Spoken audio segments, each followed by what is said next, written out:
அன்று பெரும் இடியுடன் கூடிய மழை பெய்து கொண்டிருந்தது. ஆபீஸில் அமர்ந்திருந்த சூர்யாவின் எண்ணமெல்லாம் உடல் நலம் சரியில்லாத தன்னுடைய அம்மா ரேணுகாவை பற்றியே இருந்தது. அப்பொழுது சூர்யாவின் செல்போனிற்கு அழைப்பு வந்தது. ஐயா, நான் தான் வேலைக்காரன் முனுசாமி பேசுறேன். அம்மாவுக்கு ரொம்ப முடியல. நேத்தை விட இப்ப நிலைமை ரொம்ப மோசமா இருக்கு. கொஞ்சம் சீக்கிரம் வீட்டுக்கு வந்துருங்க என வேலைக்காரன் முனுசாமி கூற அவசரமாக தன்னுடைய பைக்கில் ஏறி ஆர்எஸ்பி குரூப்பிற்கு சொந்தமான வீட்டிற்குள் நுழைந்தான். அந்த வீட்டின் முன்னே ஆர்எஸ்பி குரூப் என்ற பெயர் பலகை இருட்டிலும் மின்னியது. நேராக பார்க்கிங் ஏரியாவிற்கு சென்று அங்கே வரிசையாக நின்றிருந்த புது ரக காரின் நடுவே தன்னுடைய பழைய பைக்கை நிறுத்தினான் சூர்யா. இந்தியாவில் உள்ள டாப் 10 பணக்காரர்களில் ஒருவரான ஆர்எஸ்பி குரூப் பிசினஸ் சாம்ராஜ்யத்தில் தனக்கென்று ஒரு இடத்தை பிடித்திருந்தது. பிசினஸ் துறையில் ஆர்எஸ்பி குரூப்பை தவிர வேறு யாரும் நம்பர் 1 இடத்தை தொட்டதே இல்லை. பரம்பரையாக அந்த இடத்தை அவர்களே கைப்பற்றி வருகிறார்கள். இந்த ஆர்எஸ்பி குரூப்பின் தலைவர் சக்கரவர்த்தி. அவருக்கு அடுத்தபடியாக ஆர்எஸ்பி குரூப்பை ஆளப்போகும் வரிசையில் இருப்பது அவரது 2 மகன்கள் சம்பத், பார்கவ் மற்றும் அவரது கடைசி மகள் ரேணுகா. ரேணுகாவின் தத்தெடுக்கப்பட்ட பிள்ளைதான் சூர்யா. எப்போது சூர்யாவை தத்தெடுத்தாரோ அப்போது இருந்தே அந்த வீட்டில் அவருடைய உரிமை பறிக்கப்பட்டது. ரேணுகாவிற்கென்று அம்மாளிகையில் பெரிய அறை ஒதுக்கப்பட்டிருந்தாலும் சூர்யாவிற்கு அங்கு இடமில்லை. சமையல் அறை அருகே உள்ள ஸ்டோர் ரூம் தான் அவனது அறையாக இருந்தது. மாளிகையில் மகாராணியாக வாழ்ந்து வந்த ரேணுகா சூர்யாவுக்காக அனைத்தையும் விட்டு கொடுத்து அந்த மாளிகையிலேயே எளிமையாக வாழத் தொடங்கினார். அப்படி தனக்காக தனது வாழ்க்கையை அர்ப்பணித்த தாய் ரேணுகாவிற்கு உடம்பு சரியில்லை என்பதுதான் சூர்யா வீட்டிற்கு வேகமாக விரைந்ததின் காரணம். வீட்டினுள்ளே அவசரமாக நுழைந்த சூர்யா முனுசாமியின் கவலை தோய்ந்த முகத்தை சூர்யா பார்த்தான். தன் தோளில் மீது இருந்த பையை ஓரமாக வைத்துவிட்டு அம்மாவை நோக்கி ஓடினான். அம்மாவின் கைகளை பிடித்தபடி ஆக்சிஜன் சப்போர்ட்டோடு படுத்த படுக்கையாக இருந்த ரேணுகாவை பார்த்து, அம்மா நான் இருக்கேன், உங்களுக்கு எதுவும் ஆகாது. காலையில வரைக்கும் பொறுத்துக்கோங்க. ஆபீஸ்ல ஒருத்தர் கிட்ட பணம் கேட்டிருக்கேன், காலையில கொடுக்கறேன்னு சொல்லிருக்காங்க. விடிஞ்ச உடனே நம்ம ஹாஸ்பிட்டல் போயிடலாம், எல்லாம் சரியாயிடும் என ஆறுதல் கூறிய சூர்யாவை பார்த்த ரேணுகா தன்னுடைய தெம்பை எல்லாம் திரட்டிக் கொண்டு புன்முறுவலுடன் மெதுவாக தன் கைகளை உயர்த்தி சூர்யாவின் கன்னத்தில் வைத்தார். தன் கண்களால் வேண்டாம் என்பது போல சைகை காட்டி, நீ அனாதை இல்ல, உன் தாத்தாவும் இந்த சொத்தும் என ரேணுகா தன்னுடைய சக்திகளை எல்லாம் திரட்டி கொண்டு பேச ஆரம்பித்தார். கோபமடைந்த சூர்யா, போதுமா, அந்த ஆளை பத்தி பேசுறத நிறுத்துங்க. உங்களுக்கு உடம்பு முடியாம எத்தனை நாளா படுத்தபடியே இருக்கீங்க. இந்த வீட்டுல தானே அவரும் இருக்காரு. ஒரு தடவையாவது உங்களை வந்து பார்த்திருப்பாரா? அட்லீஸ்ட் ஏதாவது உதவிக்கு ஏற்பாடு பண்ணிருப்பாரா என கத்த ஆரம்பிக்க இதையெல்லாம் கேட்டுக்கொண்டிருந்த ரேணுகாவின் உடல்நிலை மேலும் மோசமடைந்தது. உயிருக்கு போராடி கொண்டிருந்த ரேணுகாவை அந்த நிலையில் பார்த்த சூர்யாவின் மனம் செய்வதறியாது படபடத்தது. கடைசியாக ஒரு முறை அம்மாவிற்காக உதவி கேட்கலாம் என சக்கரவர்த்தியை தேடி ஓடினான். பிளீஸ், அம்மாவுக்கு உடம்பு ரொம்ப மோசமா இருக்கு, ஆம்புலன்ஸுக்கு சொல்லுங்க என்று கெஞ்சி பார்த்தான். ஆனால் ரேணுகாவின் நிலையை பற்றி கூறிய சூர்யாவை சக்கரவர்த்தியும் அவரது மகன்களும் கண்டுக்கவே இல்லை. மாறாக ஆர்எஸ்பி குரூப் இந்த முறையும் நம்பர் 1 இடத்தை பிடித்ததற்கான கொண்டாட்டத்தில் மூழ்கியிருந்தனர். இவர்களின் செயல்களை எல்லாம் பார்த்த சூர்யாவிற்கு கோபம் தலைக்கு ஏறியது. அவர்களின் கவனத்தை ஈர்ப்பதற்காக மேஜை மீது இருந்த பூத்தொட்டியை கீழே போட்டு உடைத்தான். சூர்யா நினைத்தது போல அனைவரும் அவனை திரும்பி பார்த்தனர். இப்படி மனசாட்சி இல்லாம நடந்துக்கிறீங்களே, ரேணுகா என்னோட அம்மான்ற விஷயத்தை தாண்டி உங்க குடும்பத்திலே அவங்க ஒருத்தங்க தானே என உணர்ச்சி வசப்பட்டு அவன் கத்தியது அனைத்தும் செவிடன் காதில் ஊதிய சங்கு போல வீணானது. அவனை கண்டு கொள்ளாமல் அவரவர் வேலையை செய்ய தொடங்கினார்கள். அப்பொழுது அவசரமாக உள்ளே வந்த வேலைக்காரன் முனுசாமி, தம்பி அம்மா தவறிட்டாங்கப்பா என கூற அவனுக்கென சொந்தம் என்று இருந்தது அவனுடைய அம்மா மட்டுமே. அவரும் இறந்து விட்டார் என கேள்விப்பட்ட சூர்யா நிலை குலைந்து கீழே விழுந்தான். துடித்தான், அழுதான். பெரிய வீட்டின் சாவி என சம்பிரதாயமாக வந்த பணக்கார உறவுகளும் பிசினஸ் நண்பர்களும் அரசியல்வாதிகளும் ஒரு ஒப்புக்கு கூட சூர்யாவிடம் ஆறுதல் கூறவில்லை. இந்த நாடக உலகின் அனைத்து வேஷங்களும் அவனுக்கு சலிப்பை தர விரக்தியின் எல்லைக்கு சென்றான் சூர்யா. 2 நாட்களுக்கு பின் ரேணுகா இருந்ததை யாரும் பெரிதாக அந்த வீட்டில் எடுத்துக்கொள்ளவில்லை. அவரவர் வேலையை பார்த்து கொண்டிருந்தனர். தன்னுடைய அம்மா இல்லாத வீட்டில் இனிமேல் தானும் இருக்க போவதாக இல்லை என முடிவெடுத்த சூர்யா அங்கிருந்து கிளம்ப தயாரானான். அப்பொழுது ஆர்எஸ்பி குரூப்பின் சட்ட ஆலோசகராக இருக்கும் அட்வொகேட் வாசுதேவன் சூர்யாவை சந்திக்க வந்தார். இந்த வீட்டை விட்டு போலான்னு முடிவு பண்ணிட்டியா? ஓட்ட பந்தயத்துல கடைசி வரைக்கும் ஓடி வந்து கோட்டை தாண்டாதவனுக்கும் அதே ஓட்ட பந்தயத்துல கடைசி வரைக்கும் ஓடி ஃபர்ஸ்டா வரவனுக்கும் வித்தியாசம் இருக்கு. நீ இப்ப இங்கிருந்து ஓட போறியா இல்லனா கடைசி வரைக்கும் நின்னு ஜெயிக்க போறியா என தனக்கே உரிய பாணியில் சூசகமாக கேள்விகளை கேட்டார் வாசுதேவன். சின்ன புன்னகையுடன் வாசுதேவனை பார்த்த சூர்யா, அங்கிள், எனக்கு உங்க மேல ரொம்ப மரியாதை இருக்கு. அதுக்கு அம்மா தான் காரணம். அவங்க உங்களை ஒரு கூட பிறந்த அண்ணனா பார்த்தாங்க.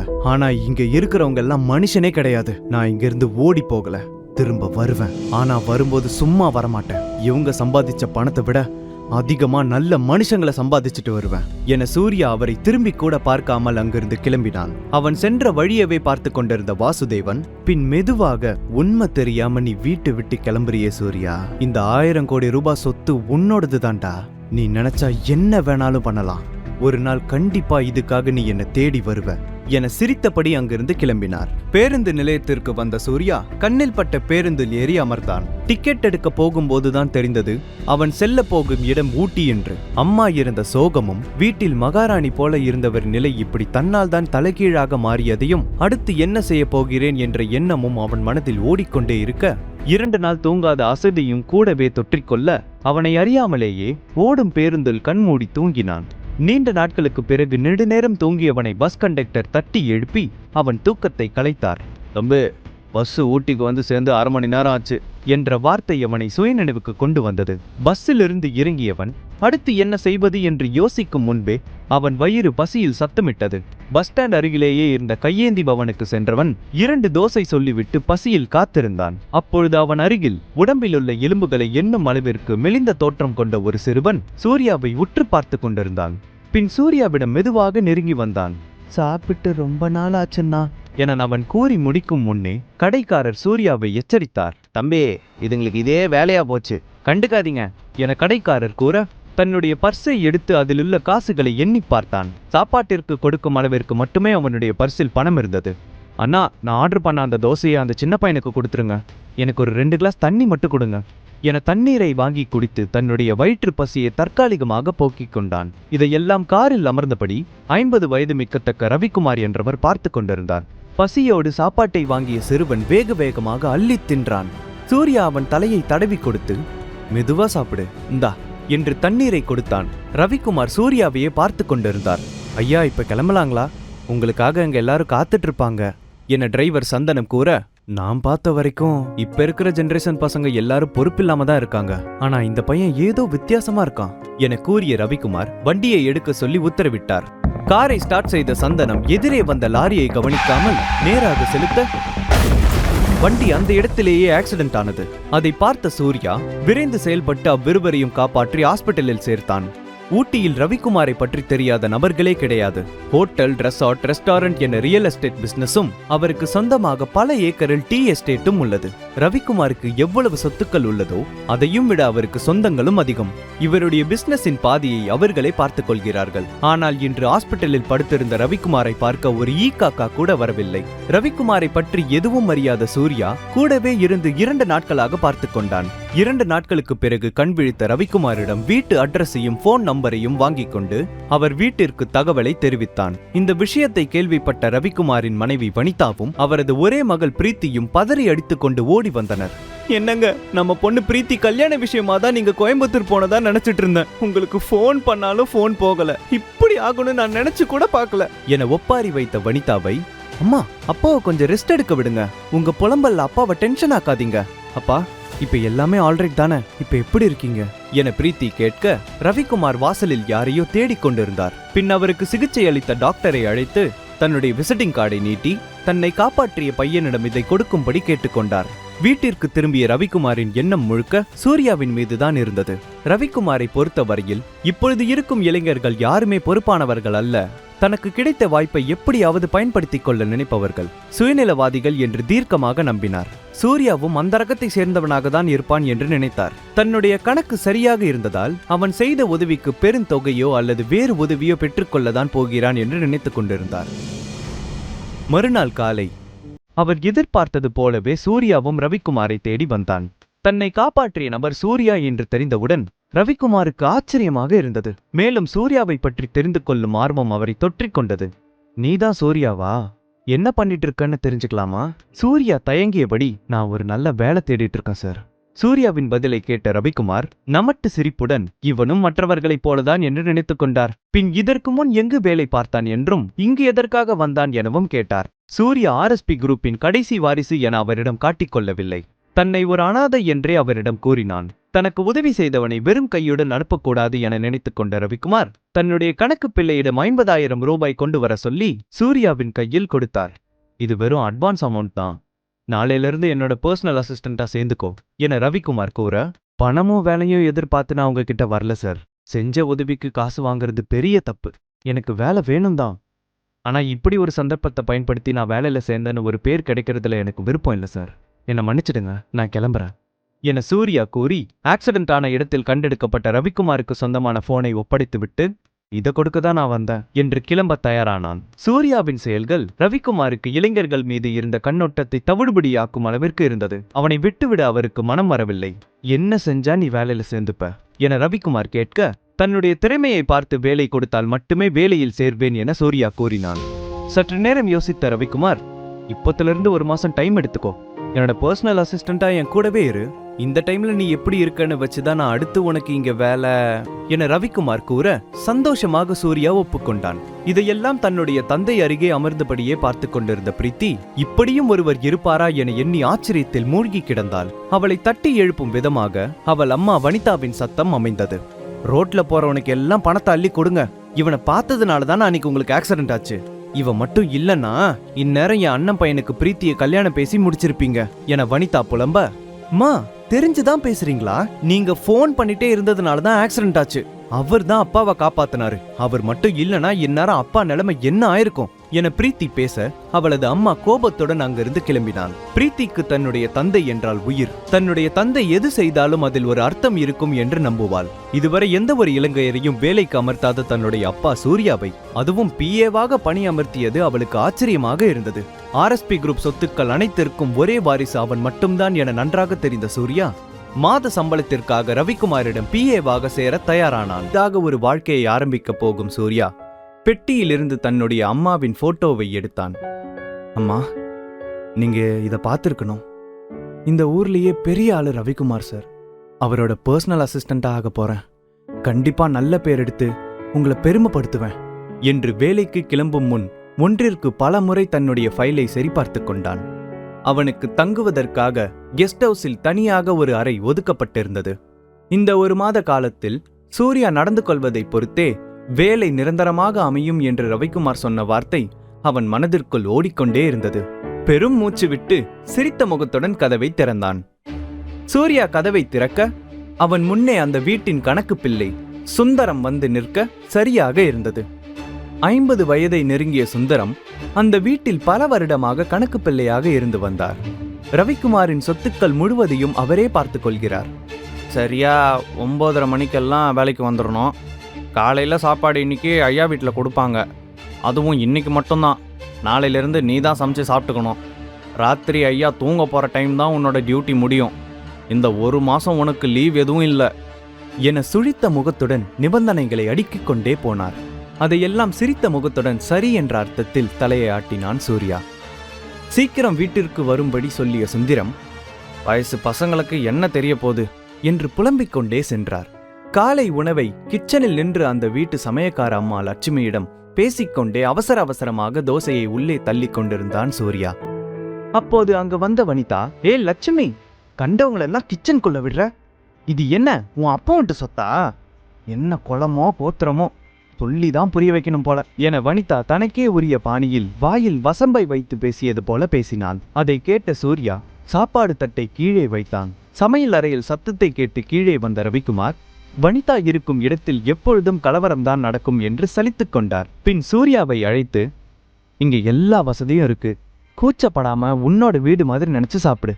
அவ அப்படிதான் கத்துவா, ஆனா மனசுல ஒன்னும் இருக்காது, இதெல்லாம் நீ கண்டுக்காத என கூறிக்கொண்டே சூர்யாவின் தோள்களின் மீது மெதுவாக கைகளை வைத்து டைனிங் டேபிள் வரை அழைத்து வந்தார். தன்னுடைய முகத்தை உயர்த்தி சைகையால் தன் முன் இருக்கும் சேரில் அமர சொன்னார். சேரில் அமர்ந்த சூர்யாவின் பார்வை லேசாக வனிதாவின் மீது சென்றது.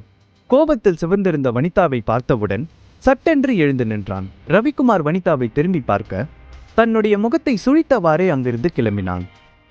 பெரிய பர்சனல் அசிஸ்டன்ட் தான், இவர் கூட்டிட்டு வர ஆளுங்க எல்லாமே இப்படிதான் இருக்காங்க என வனிதா தனக்குள்ளே பேசிக்கொண்டே செல்வதை பார்த்தபடி டைனிங் அறைக்குள் வந்தாள் பிரீத்தி. சூர்யாவை பார்த்து குட் மார்னிங் என்று சொல்லும் விதமாக ஒரு புன்முறுவல் பூத்தாள். பதிலுக்கு அவனும் சிரித்தான். சாப்பிட்டுக் கொண்டே இன்று என்ன செய்ய போகிறார்கள் என தங்களுடைய அப்பாயின்மெண்டை பற்றி அப்பாவும் மகளும் பேசிக்கொள்வதை ஆச்சரியமாக சூர்யா பார்த்து கொண்டே இருந்தான். தான் முன்பு வாழ்ந்த சக்கரவர்த்தி குடும்பத்தில் ஒருவருக்கொருவர் பணத்தை பற்றி மட்டுமே பேசிக்கொள்வதை பார்த்த சூர்யா இங்கு அன்றைய நாளில் நடந்த சின்னஞ்சிறிய விஷயத்தை கூட பகிர்ந்து கொள்வது அவனுக்கு ஆச்சரியமாகவே இருந்தது. பழைய நினைவில் மூழ்கி போயிருந்தவன் தட்டில் உள்ள தோசைக்கு சட்னியை தவிர அனைத்தையும் தொட்டு சாப்பிடுவதை பார்த்த ரவிக்குமாருக்கும் பிரீத்திக்கும் சிரிப்பு வந்துவிட்டது. என்ன யோசனை? வந்த நாளே ஏதோ கற்பனை கோட்டையை கட்டிட்டு இருக்க மாதிரி இருக்கு என பிரீத்தி கேட்க சட்டென்று சுயநினைவுக்கு வந்தான். ஒரு அசட்டு சிரிப்பை சிரித்துவிட்டு தட்டிலுள்ள மீதி தோசையை அவசரமாக சாப்பிட்டு இடத்தை காலி செய்தான். ஆக்சிடென்ட் ஆனதால் டிரைவர் 1 மாதத்திற்கு வரமாட்டார். எனவே சூர்யாவை கார் ஓட்ட சொன்னார் ரவிக்குமார். எப்பொழுதும் பின் சீட்டில் அமரும் ரவிக்குமார் இன்று முன் சீட்டில் அமர்ந்து கணக்கு பிள்ளையை பின் சீட்டில் அமர சொன்னார். இன்று முக்கியமான ஒரு டீல் வரப்போகிறது, அதை பற்றி விசாரிக்க செல்வதாக கூறி சூர்யாவிடம் டீலர் இருக்கும் இடத்தின் அட்ரஸை கொடுத்து அங்கே செல்ல சொன்னார். போகும் வழியில்தான் எந்த டீலை சைன் செய்ய வேண்டும், எதை நிராகரிக்க வேண்டும் என்று கணக்கு பிள்ளை கூறிக்கொண்டே வந்ததை சூர்யாவும் கேட்டுக்கொண்டே வந்தான். கார் டீலர் இருக்கும் இடத்திற்கு வந்தது. அப்பொழுது உள்ளே செல்ல இருந்த ரவிக்குமாரை தடுத்து நிறுத்தினான் சூர்யா. அதை பார்த்த கணக்கு பிள்ளை சுந்தரம், என்ன இது, போகும்போது அவசகுணமா? உனக்கு எது பேசணும்னாலும் வீட்டுல வந்து பேசு. கோடி கணக்கில் நடக்க போற இந்த டீலை பத்தி உனக்கு ஏதாவது தெரியுமா என அவர் கேட்க, தெரியும் சார், நான் எல்லாத்தையும் கேட்டேன். இன்னைக்கு நீங்க 2 பெரிய இடத்த டீல் பேசி வாங்க போறீங்க.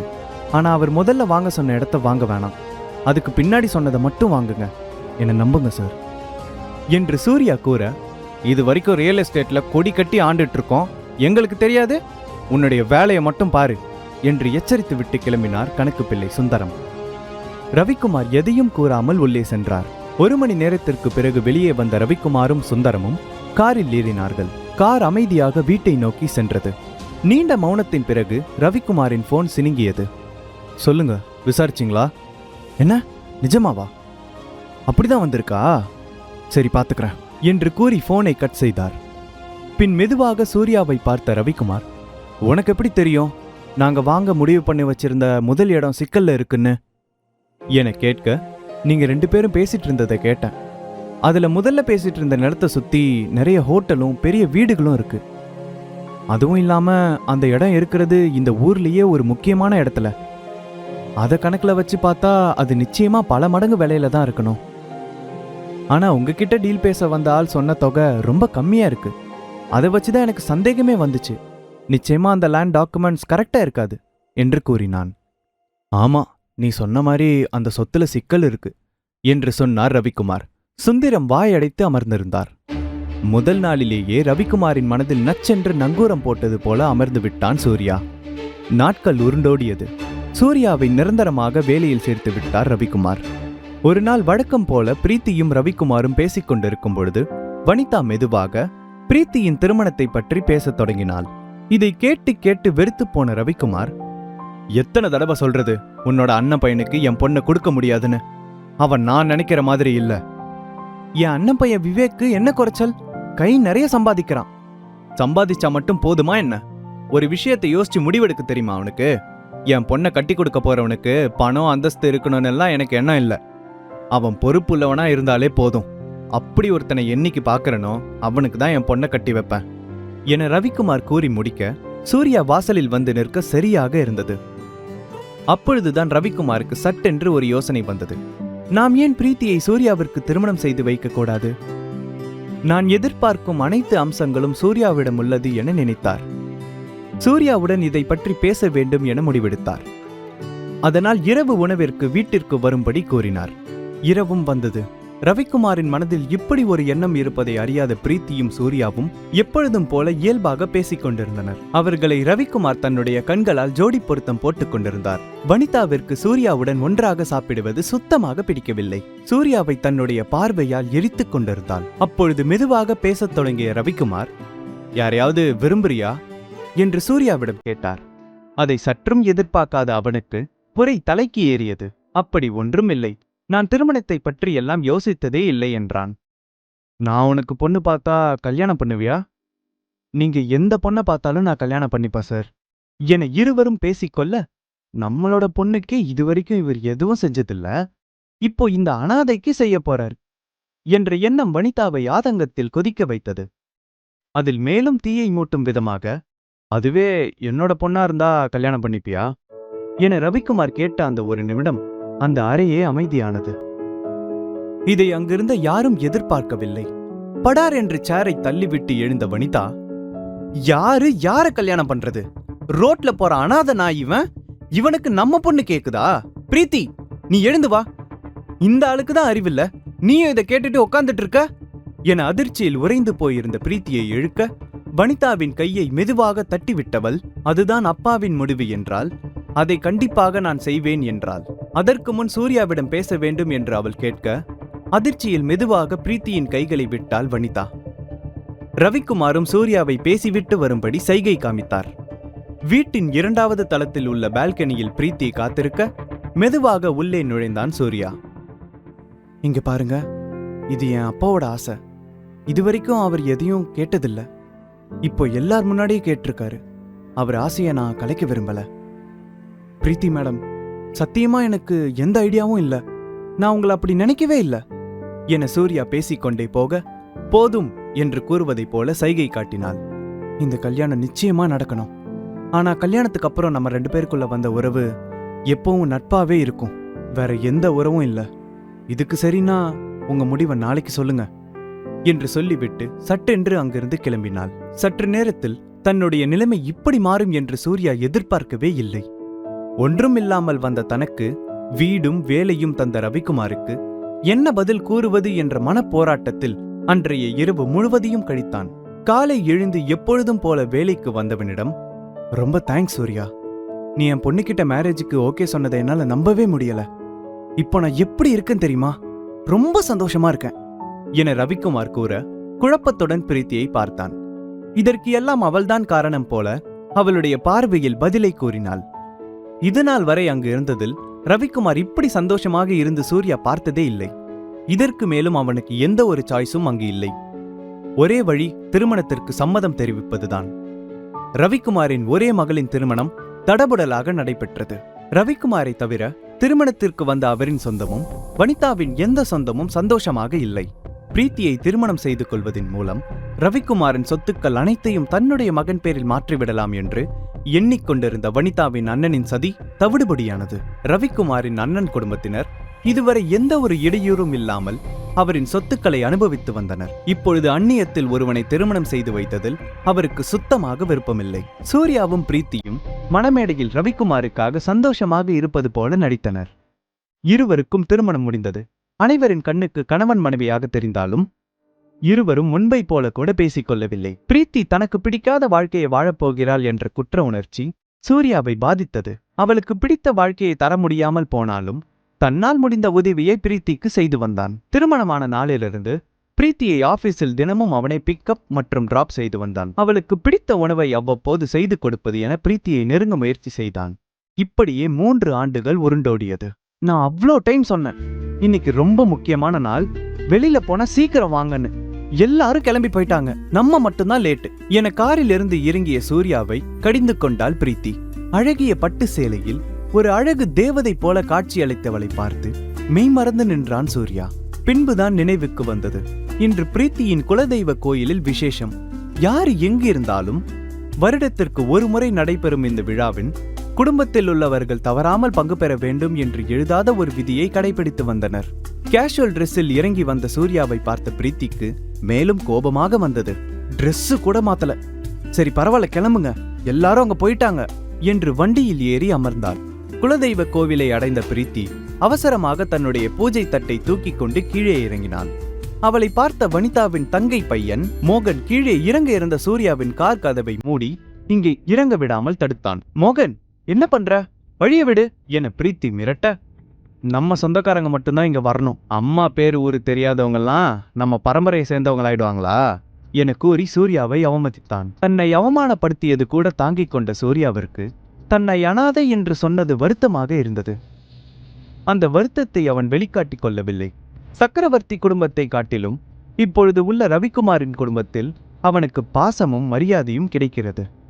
மோகன் தன்னை விட வயதில் சிறியவன், தெரியாமல் பேசுகிறான் என்று எதுவும் சொல்லாமல் விட்டான். ஆனால் அவன் விடாமல் சூர்யாவை தாக்கி பேச ஆரம்பித்தான். போது நிறுத்து, நீ பேசிட்டு இருக்கிறது என்னோட புருஷன்கிட்ட, அவர் யாரோ இல்ல, ரவிக்குமாரோட மருமகன், என் புருஷன்.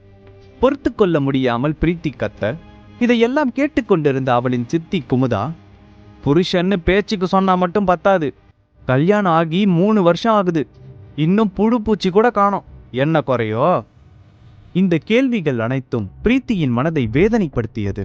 பிரீத்தியின் மனதை புரிந்து கொண்ட சூர்யா தன்னை விட்டு கொடுக்காமல் பிரீத்தி பேசியது அவனுக்கு சந்தோஷமாக இருந்தாலும் அவள் தன்னால் கஷ்டப்படுவதை அவனால் பார்த்து கொள்ள முடியவில்லை. தன்னால் பிரீத்தி அவமானப்படக்கூடாது என்பதில் கவனமாக இருந்தான். உடனே, இப்போதான் ஞாபகம் வருது, ஆஃபீஸில் ஒரு டாக்குமெண்ட் வச்சுட்டு வந்துட்டேன். இன்னைக்கு ஈவினிங் நானும் ரவிக்குமார் சாரும் கோயம்புத்தூர் கிளம்பும்போது அது தேவைப்படும். நீ போ பிரீத்தி, பூஜையை நல்லபடியா செய் என்று சொல்லிவிட்டு காரை எடுத்துக்கொண்டு அங்கிருந்து கிளம்பினான். பிரீத்தியும் மன வருத்தத்துடன் கோயிலுக்குள் சென்றாள். மாலை ரவிக்குமாரும் சூர்யாவும் சேர்ந்து கோயம்புத்தூருக்கு கிளம்பினார்கள். அங்கு சிறு வேலை இருந்ததால் சூர்யாவை அழைத்து கொண்டு கிளம்பினார். பல வருடத்திற்கு பிறகு கோயம்புத்தூருக்கு வந்த சூர்யாவுக்கு பல விஷயங்கள் நினைவுக்கு வந்தது. சூர்யாவை அங்குள்ள ஆபீஸில் டாக்குமெண்டை சரிபார்க்க சொல்லிவிட்டு வெளியில் சென்று வருவதாக கூறி ரவிக்குமார் புறப்பட்டார். ரவிக்குமார் கிளம்பிய அடுத்த நொடியே சூர்யாவிற்கு பழக்கப்பட்ட ஒரு குரல் கேட்க சட்டென்று திரும்பி பார்த்தான். அங்கே அட்வொகேட் வாசுதேவன் நின்றிருந்தார். அவரை சூர்யா சற்றும் எதிர்பார்க்கவில்லை. ஹலோ சூர்யா, எப்படி இருக்க? 3 வருஷமா உன்னை பல இடத்துல வலை வீசி தேடிட்டு இருந்தேன். இப்படி இங்கேயே பாப்பான்னு எதிர்பார்க்கல என்று அவர் கூற, தன்னை ஏன் இவர் தேடுகிறார் என்று சற்று குழப்பமாக இருந்தது. வா கிளம்பு, வீட்டுக்கு போலாம். இப்போ உன் நிலைமையே வேற. நீ ஒரே ஒரு டாக்குமெண்ட்ல சைன் பண்ணா போதும், ஆர்எஸ்பி குரூப்போட மொத்த சொத்தும் உன்னோடதுதான் என அவர் கூறிக்கொண்டே போக அவரை அமைதிப்படுத்திய சூர்யா, அங்கிள், உங்களை பார்த்ததுல எனக்கு ரொம்ப சந்தோஷம். ஆனா அந்த ஆர்எஸ்பி குரூப் பத்தி மட்டும் பேச வேணாம். சொத்தா? அம்மாவை காப்பாத்த அந்த சொத்தை வச்சு என்ன பண்ண முடியும்? எனக்கு இந்த சொத்து பணம் எதுவும் வேணாம். எனக்குன்னு இப்போ ஒரு குடும்பம் இருக்கு, சந்தோஷமா இருக்க, எனக்கு இது போதும் என கூறும்போதே அவனுடைய செல்போனிற்கு புது நம்பரிலிருந்து அழைப்பு வந்தது. ஹலோ சார், இந்த நம்பர் வச்சிருந்தவருக்கு ஆக்சிடென்ட் ஆயிடுச்சு, கொஞ்சம் சீக்கிரம் ஆர்எஸ்பி ஹாஸ்பிட்டலுக்கு வாங்க என்று கூறிய பின் கால் கட்டானது. அவசரமாக ஹாஸ்பிட்டலுக்கு விரைந்து சென்ற சூர்யாவிடம் அங்கிருந்த டாக்டர் ரவிக்குமாரின் நிலைமையை எடுத்து கூறி, அவசரமா அவருக்கு ஆபரேஷன் பண்ணணும், இல்லனா அவர் உயிருக்கே ஆபத்து என்று பில்லை கவுண்டரில் கட்ட சொன்னார். பில்லை பார்த்த சூர்யா அதிர்ச்சியில் உறைந்து போனான். 30 லட்சம் என்று எழுதியிருந்தது. ஒன்றுக்கு 2 முறை கண்களை கசக்கி பார்த்தான். அதே பில் தான். இதை பிரீத்தியிடமோ வனிதாவிடமோ சொன்னா வீணா பயந்துருவாங்க. இதை தனியாக இருந்தே சமாளித்து விட நினைத்தான். எப்படி இவ்வளவு பெரிய தொகையை கட்டப்போகிறோம் என்று நினைத்து கொண்டிருக்கும் போது அங்கு வந்த வாசுதேவன், இப்போ நீ நினைச்சா இந்த ஹாஸ்பிட்டல்ல இருக்க எல்லாரையும் உனக்காக வேலை செய்ய வைக்க முடியும். ஹாஸ்பிட்டலோட பேரை பாரு, ஆர்எஸ்பி ஹாஸ்பிட்டல். ஆனா அதுக்கு நீ இந்த டாக்குமெண்ட்ல சைன் பண்ணணும். சூர்யா என்ன செய்வது என்றே தெரியாமல் தலையை பிச்சுக் கொண்டிருந்தான். மேலும் அவன் மூளைக்கு வேலை தரும் விதமாக, உன் அம்மாவை தான் உன்னால காப்பாற்ற முடியல, உண்மைதான். இந்த காசை வச்சு உன்னால அம்மாவை கொண்டு வர முடியாது, ஆனா இப்போ இவரை காப்பாத்தலாம். இல்லனா உன் அம்மாவை மாதிரி இவரையும் இழக்க போறியா என கேட்க, ரவிக்குமாரை எப்படியாவது காப்பாற்றிவிட வேண்டும் என்ற எண்ணம் மட்டும்தான் அப்போது அவன் மனதில் இருந்தது. அதனால் அவசரமாக அவன் டாக்குமெண்டை வாங்கி அவர் சொன்ன இடத்தில் சைன் போட்டு கொடுத்தான். அங்கிள் ப்ளீஸ், இப்போ அவரை எப்படியாவது காப்பாத்துங்க என அவன் கதற, அவன் கூறாமலே ரவிக்குமாருக்கான அனைத்தும் தானாகவே நடக்க ஆரம்பித்தது. சந்தோஷமாக வாழ்க்கையை வாழ நினைத்த சூர்யாவின் வாழ்வில் இப்பொழுது ஆர்எஸ்பி குரூப் மீண்டும் உள்ளே நுழைந்தது. ரவிக்குமாரின் நிலைமை மெதுவாக தேறி வந்தது. 2 நாட்களுக்கு பின் டிஸ்சார்ஜ் ஆகலாம் என்று டாக்டர் சொன்ன பின்புதான் சூர்யாவிற்கு உயிரே வந்தது. இப்போவாது சாப்பிடு, அதான் அவருக்கு எல்லாம் சரியாயிடுன்னு சொல்லிட்டாங்கல்ல, அப்புறம் என்ன என வக்கீல் வாசுதேவன் சூர்யாவிடம் கூற, வாசுதேவன் தன்னிடம் பேசியதை கூட கவனிக்காமல் ஆழ்ந்த சிந்தனையில் இருந்த சூர்யா பிரீத்திக்கும் அவளுடைய அம்மா வனிதாவிற்கும் இந்த விஷயத்தை எப்படி தெரிவிப்பது என்று தெரியாமல் போனையே பார்த்து கொண்டிருந்தான். ஒரு முடிவுக்கு வந்தவனைப் போல பெருமூச்சு விட்டு கான்டாக்டில் இருந்த பிரீத்தியின் நம்பருக்கு கால் செய்து பேசக்கூட தெம்பில்லாமல் பேசினான். சூர்யா, என்ன சொல்றீங்க? 5 நாளா உங்களுக்கும் அப்பாவுக்கும் கால் ட்ரை பண்ணிட்டே இருந்தேன், இப்போ திடீர்னு அப்பாவுக்கு ஆக்சிடென்ட்னு சொல்றீங்க, என்ன நடந்துச்சு என்று பதட்டத்தில் பேச ஆரம்பித்தாள் பிரீத்தி. இப்போ அப்பாவுக்கு எந்த ஆபத்தும் இல்ல, பயப்பட வேணாம் என தைரியம் சொன்னவன் பின்பு கோயம்புத்தூரில் இருக்கும் ஆர்எஸ்பி ஹாஸ்பிட்டல் இருப்பதாக கூறி அட்ரஸை கொடுத்தான். சில மணி நேரத்திற்கு பிறகு ஹாஸ்பிட்டலிற்கு பிரீத்தியும் வனிதாவும் வந்தனர். ஐசியு முன்பு போடப்பட்டிருந்த பெஞ்சின் மீது அமர்ந்திருந்த சூர்யாவை நோக்கி வேகமாக வந்த பிரீத்தி, அப்பா இப்போ எங்க என்று கேட்க, அவள் கேட்டு முடிக்கும் முன்பே அவளுடன் வந்த அவள் அம்மா வனிதா சூர்யாவின் கன்னத்தில் ஓங்கி அறைந்தாள். உனக்கு நல்லாவே தெரியும், அவர் கார் ஓட்ட கூடாதுன்னு தெரிஞ்சும் நீ அவரை தனியா விட்டுருக்க. உன்னாலதான் அவர் இப்ப இந்த நிலைமையில இருக்காரு. ஒரு தடவையும் உன்னால அவருக்கு கெட்டது மட்டும் தான் நடக்குது. சூர்யா அதிர்ச்சியில் கலங்கி போய் நின்றான். ஊட்டியில் ஆக்சிடென்ட் ஆனதிலிருந்து அவர் கார் ஓட்டக்கூடாது என்று தெளிவாக டாக்டர் கூறியிருந்தார். சூர்யாவிற்கு இது நன்றாக தெரிந்தும் அன்று அவர் தனியாக காரை எடுத்து செல்லும் போது எதுவும் செய்யாமல் இருந்து விட்டேன் என்று மனதுக்குள் புழங்கினான். அம்மா, என்ன மன்னிச்சிடுங்க. இந்த விபத்துக்கு நான் காரணம் இல்லைனாலும் ஒரு விதத்துல நானும் காரணமாயிட்டேன் என்று நினைத்து மன்னிப்பு கோரினான் சூர்யா. உன் மன்னிப்பை வச்சு நான் என்ன பண்ணேன்? அனாத நாயே, என் பொண்ணை கல்யாணம் பண்ணி 3 வருஷம் ஆச்சு. இது வரைக்கும் நீ அவளை சந்தோஷமா வச்சுக்கிட்டது கூட இல்ல. இந்த தடவை அவருக்கு ஏதாவது ஒண்ணு ஆச்சுன்னா என் பொண்ணுக்கு டிவோர்ஸ் கொடுத்துட்டு எங்க குடும்பத்தை விட்டு போயிடு. அடக்கி வைத்திருந்த வஞ்சனை அனைத்தையும் மொத்தமாக கொட்டி தீர்த்தாள் வனிதா. இந்த மாதிரியான பேச்சுக்கள் எதுவும் சூர்யாவை இப்பொழுது பாதிக்கவில்லை. அவனுடைய எண்ணம் எல்லாம் ரவிக்குமாரை பற்றிதான். அவரை தன்னுடைய மாமனார் என்று கூறுவதை காட்டிலும் அப்பா என்றே நினைத்தான். இவ்வளவு நாள் அவருக்கு எதுவும் ஆகவிடாமல் பார்த்து கொண்டான். ஆனால் இப்போது அவரை இந்த நிலைமையில் பார்த்தவுடன் அவன் மனம் துடித்தது. சிறிது நாட்களுக்கு பிறகு பிரீத்தி தனது ரூமில் அவளுடைய உடைமைகளை எடுத்து வைத்துக் கொண்டிருந்தாள். அப்போது அவளது அம்மா வனிதா ரூமிற்குள் வந்தாள். இப்போ ஒன்னும் குறைஞ்சு போகல. நம்மளோட சொந்தக்கார பசங்க நம்ம தகுதிக்கு ஏத்த மாதிரி நிறைய பேர் இருக்காங்க. நீ மட்டும் சரின்னு சொன்ன, இப்ப கூட உன்னை கல்யாணம் பண்ணிக்க ரெடியா இருக்காங்க. இந்த சூர்யா நமக்கு தகுதியே இல்லாத ஆளு. பேசாம அவனை டிவோர்ஸ் பண்ணிடு என வனிதா பிரீத்தியிடம் பேசிக் கொண்டிருந்தார். அப்போது அறைக்குள் நுழைந்த சூர்யா எதேச்சையாக பேசுவதை கேட்டான். பிரீத்தி எதுவும் பேசாமல் வனிதாவையே பார்த்து கொண்டிருந்தாள். இந்த முறை வனிதா கண்டிப்பாக இதை வைத்து பிரச்சனை கொண்டு வருவார் என பிரீத்தி நினைத்தாள். வனிதாவிற்கு இது கையில் லட்டு கொடுத்தது போல இருந்தது. இந்த சமயத்தை உபயோகப்படுத்தி கொண்டு எப்படியாவது சூர்யாவை இங்கிருந்து விரட்டி அடிக்க வேண்டும் என்று கங்கணம் கட்டி கொண்டிருந்தாள். வனிதா பேசியது எல்லாம் அறையின் வாசலில் நின்று கொண்டே சூர்யாவும் கேட்டுக்கொண்டிருந்தான். எதுவும் பேசாமல் அங்கிருந்து நகர ஒரு அடி கால் எடுத்து வைக்கும் பொழுது, யாருமா அந்த சூர்யா? எனக்கு கல்யாணம் ஆகி 3 வருஷம் ஆச்சுமா. இது வரைக்கும் என் மனசு நோகும்படி ஒரு நாள் கூட அவர் நடந்துக்கிட்டதில்ல. அவரை நான் எவ்வளோ கஷ்டப்படுத்தினாலும் எனக்காக அவர் பொறுத்துக்கிறாரு. அவர் இடத்துல இப்போ வேற யாராவது இருந்திருந்தா கண்டிப்பா பொறுமையா இருக்க மாட்டாங்க. நீங்க சொல்ற 1000 மாப்பிள்ளைங்க வந்தாலுமே சூர்யா மாதிரி ஒருத்தர் கிடைக்க மாட்டாங்க.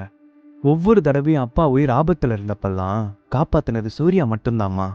சூர்யா நீங்க நினைக்கிற மாதிரி கிடையாது. அவர் ரொம்ப நல்லவர். என் லைஃப்ல அவர் மட்டும்தான். இது என்னோட லைஃப். இந்த மாதிரி எல்லாம் என்கிட்ட பேசாதீங்க என்று கண்டிப்பாக கூறினாள் பிரீத்தி. பிரீத்தி கூறிய இந்த பதிலை அவன் சற்றும் எதிர்பார்க்கவில்லை. அவனுக்கு பிரீத்தி மீது பெரிய மரியாதையே வந்தது. அவன் பிரீத்தி எடுக்கும் எந்த முடிவுக்கும் உடன்பட சூர்யா தயாராக இருந்தான். தன்னிடம் வந்து டிவோர்ஸ் வேண்டும் என கேட்டால் அவளுக்காக அதையும் தர தயாராக இருந்தான். வனிதா சொல்வதும் ஒரு வகையில் சரிதான். தன்னை விட நன்றாக பார்த்து கொள்ளும் ஒருவன் அவளுக்கு கிடைப்பான் என்று நினைத்தான். ஆனால் சூர்யாவோட கடைசி காலம் வரை உன்னால சந்தோஷமா இருக்க முடியாது. இந்த முடிவுக்காக கண்டிப்பா ஒரு நாள் வருத்தப்படுவ.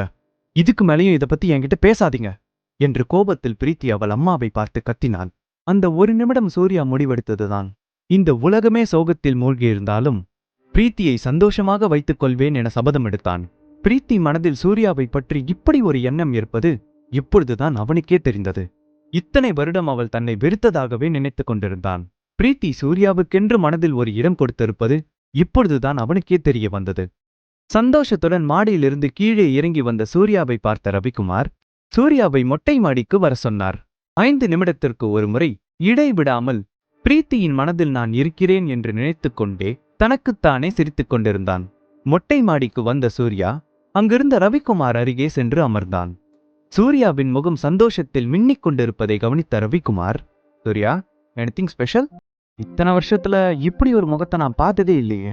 இது ஏதோ வெட்கத்துல சிரிக்கிற மாதிரி இருக்கே என்று ரவிக்குமார் கேட்க, மேலும் வெட்கத்தில் அவனுடைய முகம் சிவந்து கொண்டிருந்தது. அப்பொழுது தன்னுடைய முதுகுக்கு பின்னால் ஒளித்து வைத்திருந்த ரம் பாட்டிலை எடுத்த ரவிக்குமார், சூர்யா, அங்க இருக்கிற அந்த 2 கிளாஸ் எடுத்துட்டு வா, நீ குடிப்பதான என கேட்க, வேகமாக இல்லை என்று தன் தலையை ஆட்டினான். இதை பார்த்த ரவிக்குமார் சூர்யாவை கிண்டல் செய்தார். தனக்காக பயந்து குடிப்பதை மறைக்க வேண்டாம் என்று கிண்டல் செய்ய, அவன் ஒரே ஒரு முறை காலேஜ் படிக்கும் பொழுது குடித்திருக்கிறேன், அதுதான் முதலும் கடைசியும் என்றான். பின் ரவிக்குமார் கேட்டுக்கொள்ள இவரும் சேர்ந்து பார்ட்டி பண்ண தொடங்கினார். அப்பொழுது ரவிக்குமார் தன்னுடைய இளம் பருவத்தில் நடந்த அனைத்து சுவாரஸ்யமான விஷயங்களையும் சூர்யாவிடம் பகிர்ந்து கொண்டார்.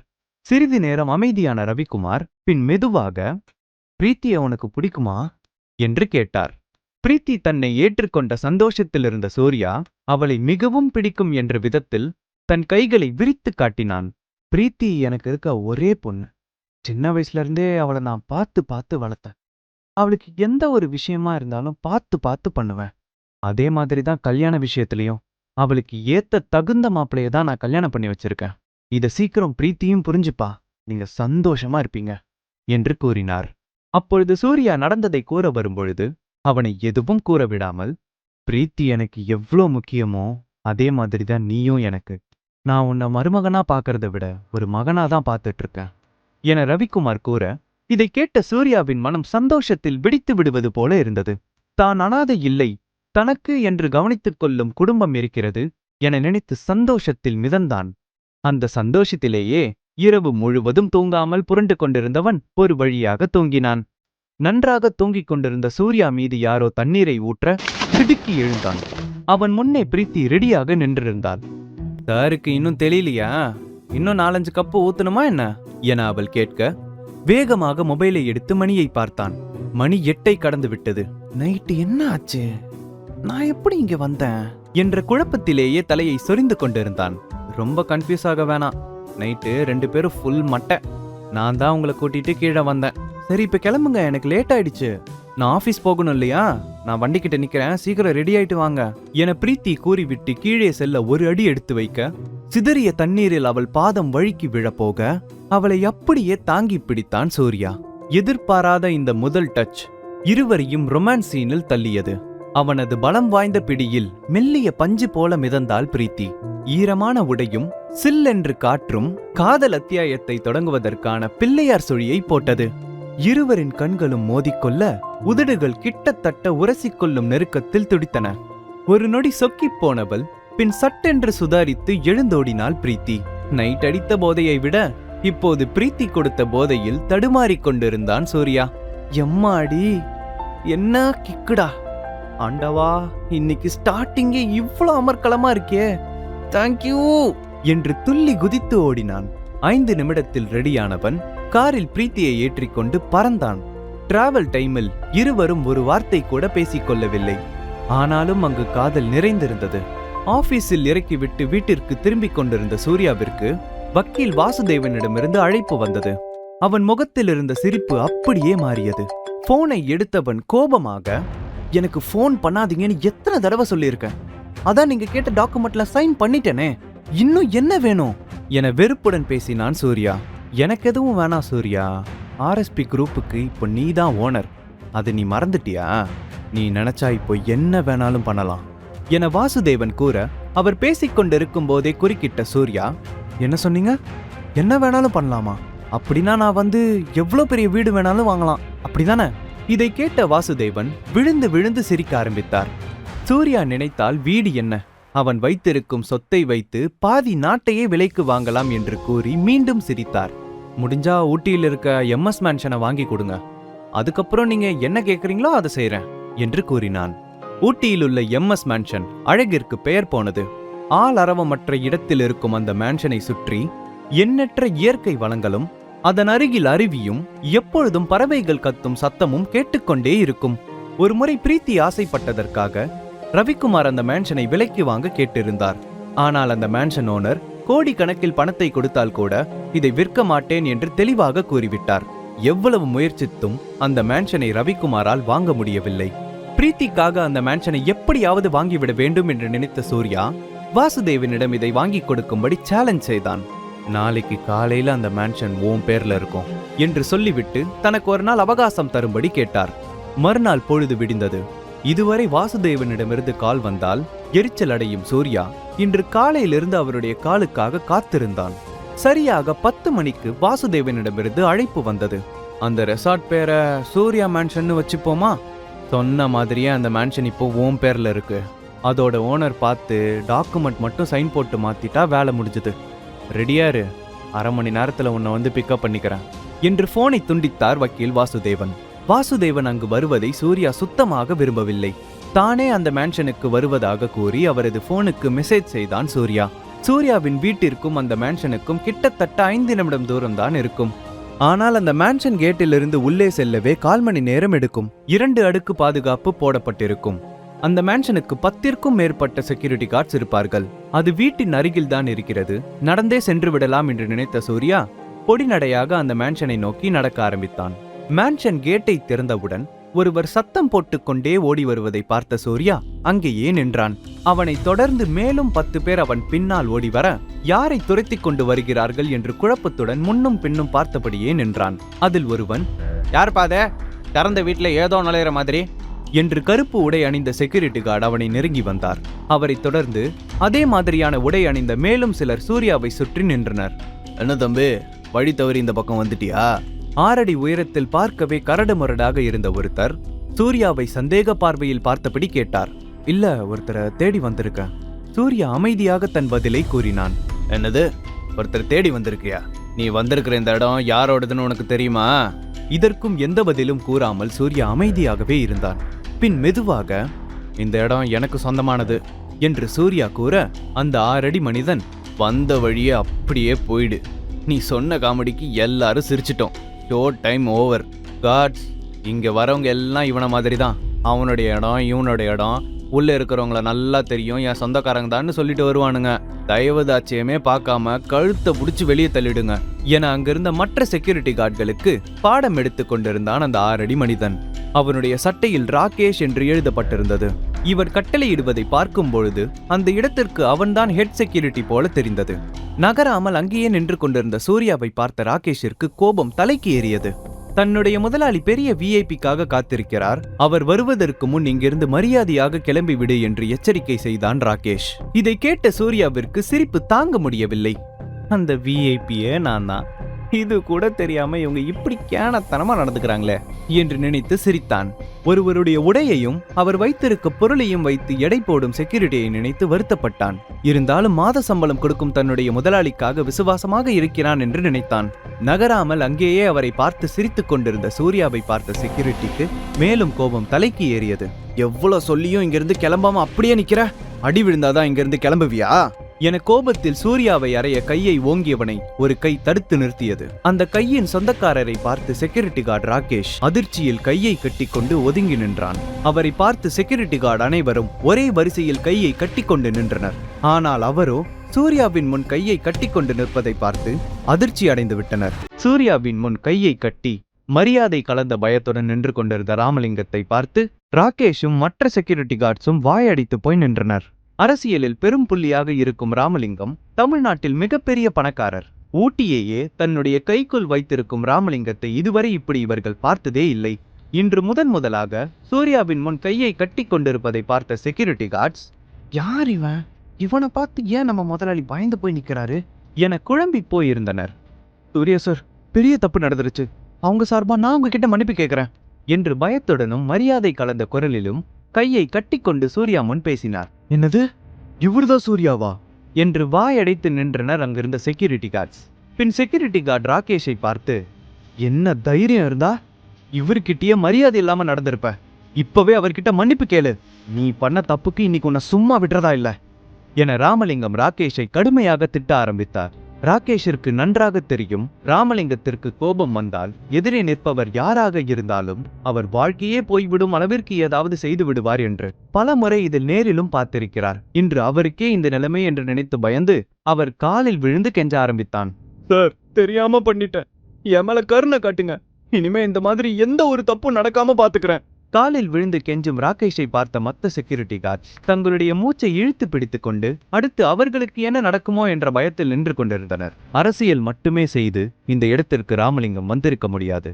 ஆர்எஸ்பி குரூப் அவருடைய இந்த வளர்ச்சிக்கு முக்கிய காரணமாக இருந்திருக்கிறது. இப்பொழுது ஆர்எஸ்பி குரூப்பின் வாரிசான சூர்யாவை மரியாதை குறைவாகவோ அல்லது பகைத்தோன் என்றால் இப்பொழுது அவரிடம் இருக்கும் அனைத்தும் பறிப்போய் விடுமோ என பயந்தார். இதையெல்லாம் வேடிக்கை பார்த்து கொண்டிருந்த சூர்யாவிற்கு நன்கு புரிந்தது, ராகேஷை ராமலிங்கம் ஏதாவது செய்து விடுவார் என்று. ஒன்று வேலை போய்விடும், இல்லை என்றால் வேறு ஏதாவது அவருக்கு நிகழ நேரிடும். அவர் ஏதாவது செய்வதற்கு முன் அதை தடுத்து நிறுத்த வேண்டும் என்று நினைத்தவன், அப்படி ஒன்றும் அவங்க பெருசா தப்பு பண்ணல, அவங்கள மன்னிச்சு விட்டுருங்க.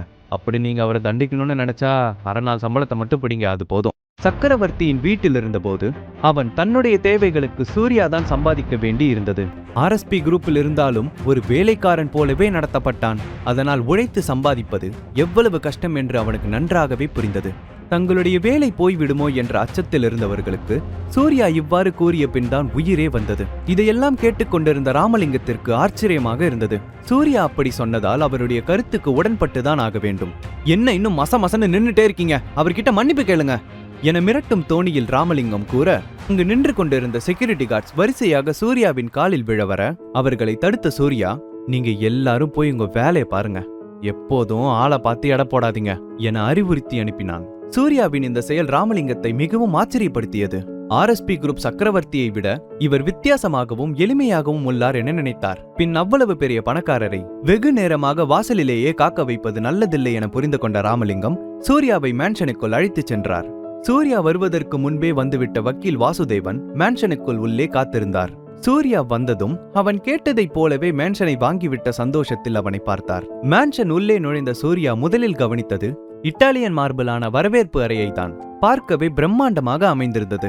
மேன்ஷனை சுற்றி காட்டினார் ராமலிங்கம். அங்கிருந்த மாஸ்டர் பெட்ரூம் பால்கனிக்கு அழைத்துச் சென்றார். அங்கிருந்து பார்க்கும் பொழுது இயற்கையின் பிரம்மாண்டம் மனதிற்கு இதமாகவும் கண்ணிற்கு குளிர்ச்சியாகவும் இருந்தது. இந்த காட்சிக்கு எத்தனை கோடி கொடுத்தாலும் ஈடாகாது. பல கோடி கொடுத்தும் யாருக்கும் கொடுக்காத ராமலிங்கம் ஆர்எஸ்பி குரூப் கேட்ட அடுத்த நொடியே மறுப்பு எதுவும் கூறாமல் குறைந்த விலைக்கே விற்றார். சூர்யாவிற்கு இந்த மேன்ஷன் மிகவும் பிடித்திருந்தது. பிரீத்திக்கு மட்டும் இது தெரிந்தால் சந்தோஷத்தில் மிதப்பால். அவள் ஆசைப்பட்டு ரவிக்குமார் பல முறை வாங்க முடியாமல் போன இந்த மேன்ஷனை வாங்கியதில் சூர்யாவிற்கு பெருமையாக இருந்தது. தன்னையே மறந்து மெய்மறந்து போனான். எவ்வளவு நேரம் பால்கனியில் நின்று கொண்டிருந்தான் என்று அவனுக்கே தெரியவில்லை. அப்பொழுது தனது அருகே ராமலிங்கம் வந்து நிற்பதை கவனித்தான். அவன் பின்னாடியே அவனுடைய வேலைக்காரன் அழகான கப்பில் டீ வைத்து விட்டு சென்றான். இங்க கொஞ்சம் குளிர் அதிகமா இருக்கும், கொஞ்சம் டீ குடிங்க, அப்புறம் இன்னைக்கு காலையில நடந்த எல்லாத்துக்கும் மன்னிச்சிருங்க, அந்த விஷயத்த மனசுல வச்சுக்காதீங்க என்றவாறே டீ கப்பை எடுத்து சூர்யாவின் கையில் கொடுத்தான். அதெல்லாம் ஒன்றும் பெரிய விஷயம் இல்ல, நான் அதை அப்பவே மறந்துட்டேன். நான் உங்ககிட்ட ஒன்று கேட்கலாமா என்று சூர்யாவின் கேள்வியே ராமலிங்கத்தை கதிகலங்க வைத்தது. கேளுங்கள் என்று சொல்லும் விதத்தில் தலையை ஆட்டினார். 10 கிலோமீட்டருக்கு மேன்ஷனை சுற்றி எந்த ஒரு கடையோ வீடோ கிடையாது. இதை கவனித்த சூர்யா, இவ்ளோ அழகான இந்த இடத்துல ஏன் ஒரே ஒரு மேன்ஷன் மட்டும் இருக்குது? ஊட்டியில முக்கிய அரசியல் புள்ளியில இருந்தும் ஏன் இந்த பகுதி டெவலப் ஆகாம இருக்கு? மேலும் டெவலப் பண்ணலாம்ல என்று சூர்யா கேட்டான். அதுக்கு மேல கட்டுறதுக்கு ஆசை இருந்தாலும் கட்டுறதுக்கு தெம்பும் பணமும் இல்லாததுனால ஒன்னும் செய்ய முடியல என்று கூறினார். சிறிது நேரம் அமைதியாக இருந்த சூர்யா, நான் ஹெல்ப் பண்றேன், பணம் எவ்வளவு வேணாலும் வாங்கிக்கோங்க என்று சூர்யா கூற, பெரிய அதிர்ஷ்டம் அவனை தேடி வந்திருக்கிறது என்று 1-2 முறை தன்னைத்தானே கிள்ளி பார்த்து கொண்டு இது நிஜம்தானா என்று சோதித்து பார்த்தான். ராமலிங்கத்திற்கு ஒரே சந்தேகம். தன்னுடைய வாழ்நாள் முழுவதும் சம்பாதித்தால் கூட இந்த மேன்ஷன் மாதிரி வேற ஒன்றை அவரால் கட்டவே முடியாது. சூர்யா மேன்ஷன் இருக்கும் அந்த ஏரியாவை டெவலப் செய்ய தேவைப்படும் பணம் 50 கோடி ஆகும். ஆனால் இந்த பணம் ஆர்எஸ்பி குரூப்பிற்கு ஒரு பெரிய பணம் கிடையாது. அதனால் வேறு ஒரு திட்டம் வைத்திருந்தான்.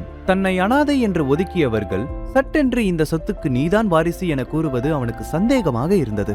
அதை சோதிக்க நினைத்தான். அவனுக்காக எவ்வளவு பணம் செலவு செய்கிறார்கள் என இதை வைத்து சோதித்து பார்த்தான். பேசிக்கொண்டே டைமை பார்த்த சூர்யா வெடுக்கென்று எழுந்து நின்றான்.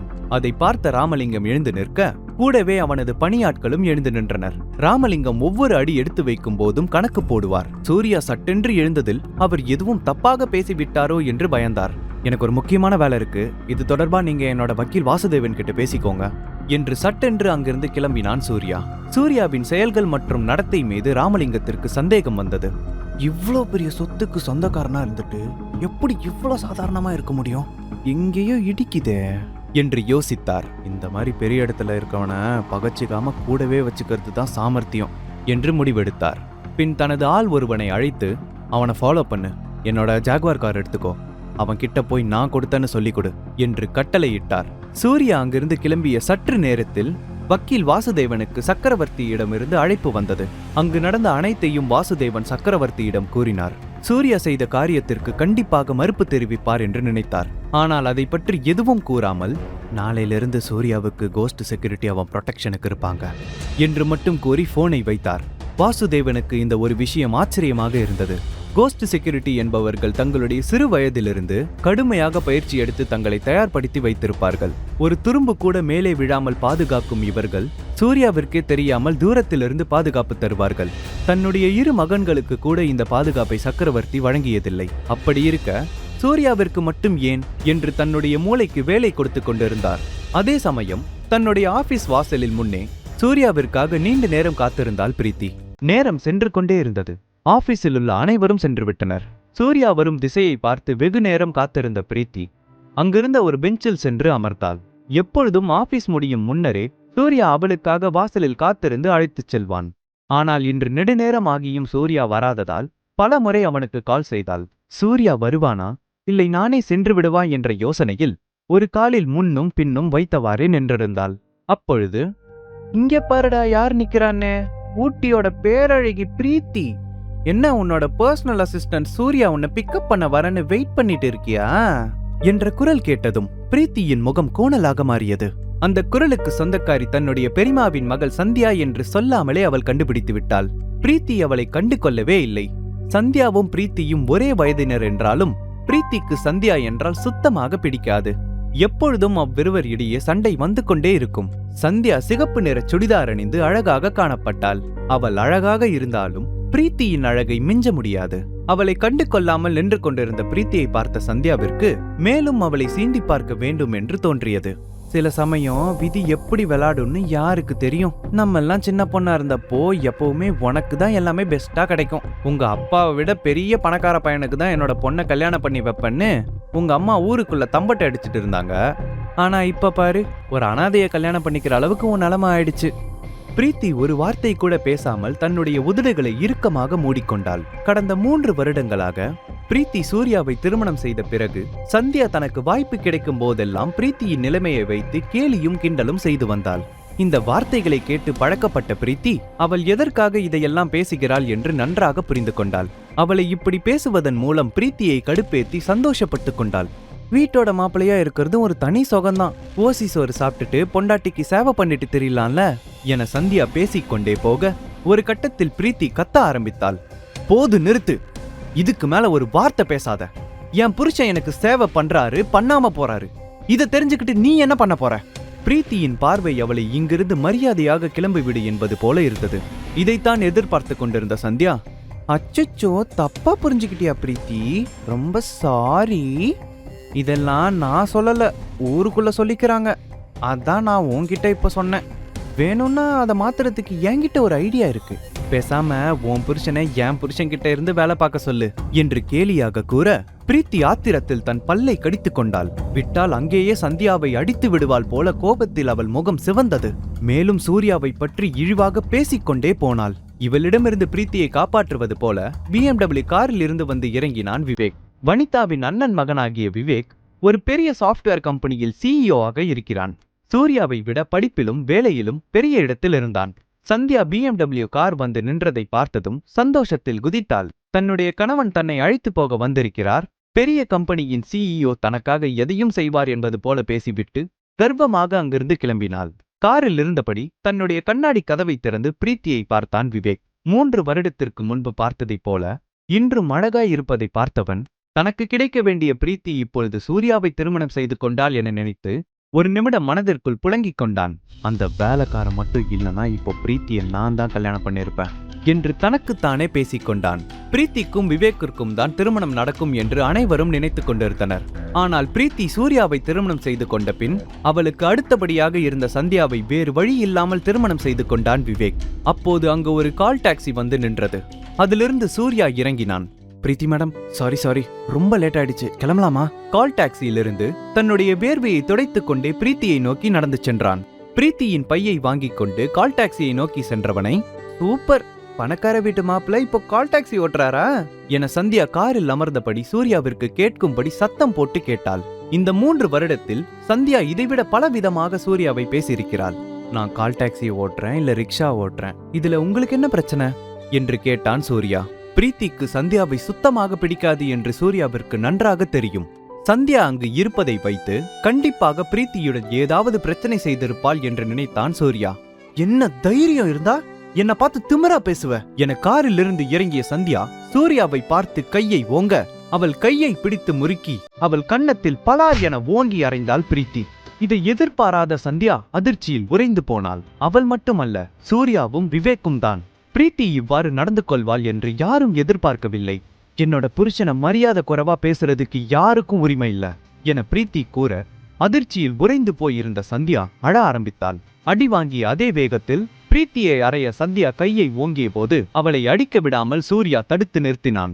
அவள் முகத்தில் ஆத்திரமும் கோபமும் பிடிக்க ஆரம்பித்தது. தன்னுடைய இன்னொரு கையை கொண்டு அடிக்க வரும்பொழுது விவேக் தடுத்து நிறுத்தினான். விவேக் தன்னை அறைந்த பிரீத்தியை எதுவும் கேட்காமல் பிரீத்திக்காக நின்றதை பார்த்த சந்தியா கோபத்தில் வேகமாக காரின் உள்ளே சென்று அமர்ந்தாள். காரின் உள்ளே சென்று சந்தியாவை பார்த்து சூர்யா, இதுதான் உங்களுக்கு லாஸ்ட் வார்னிங். இனிமே நீங்க பிரீத்தி மேடம் கிட்ட எந்த பிரச்சனையும் பண்ணக்கூடாது என எச்சரித்து விட்டு பிரீத்தியின் கையை பிடித்துக் கொண்டு அங்கிருந்து கிளம்ப தயாரானான் சூர்யா. பிரீத்திக்கு ஒன்று மட்டும் புரியவில்லை. எப்பொழுதும் அமைதியாக இருக்கும் சூர்யா இன்று ஏன் இப்படி உணர்ச்சி வசப்பட்டான் என்று. இருந்தாலும் ஒரு புறம் அவளுக்கு சந்தோஷமாக இருந்தது. தனக்காக சூர்யா எதிர்த்து நின்றது அவளுக்கு மிகவும் பிடித்திருந்தது. அப்பொழுது மின்னல் வேகத்தில் கருப்பு நிறத்தில் ஜாகுவார் கார் ஒன்று வேகமாக அவர்கள் முன்னே வந்து நின்றது. காரில் இருந்து கருப்பு நிற சட்டை அணிந்த ராமலிங்கத்தின் பிஏவை பார்த்த சந்தியாவும் விவேக்கும் சந்தோஷமானார்கள். அவரை பார்க்கத்தான் வந்திருக்கிறார்கள் என்று சிரித்த முகத்துடன் அவரை நோக்கி சென்றனர். ஆனால் அவரோ இவர்களை தாண்டி சூர்யாவை நோக்கி நடந்து சென்று அந்த கார் சாவியை சூர்யாவிடம் கொடுத்து, சார், ராமலிங்கம் சார் இதை உங்ககிட்ட கொடுக்க சொன்னாரு, மத்த எல்லாத்தையும் போன்ல பேசிக்கலான்னு சொன்னாரு. இதை கேட்ட அனைவரும் குழம்பி போயிருந்தனர். ஊட்டியில் ராமலிங்கத்தை சந்திக்க பல நாள் காத்திருக்க வேண்டும். தன்னுடைய கண்களை பல முறை கசக்கிக் கொண்டு பார்த்தான் விவேக். பிரீத்தியும் அதே நிலைமையில் தான் இருந்தாள். யார் இவங்க? சூர்யாவுக்கு ஏன் விலை உயர்ந்த காரை கொடுக்கறாங்க? சூர்யாவின் பேக்ரவுண்டை பற்றி பிரீத்திக்கு தெரிந்தால் அடுத்து என்ன நடக்கும்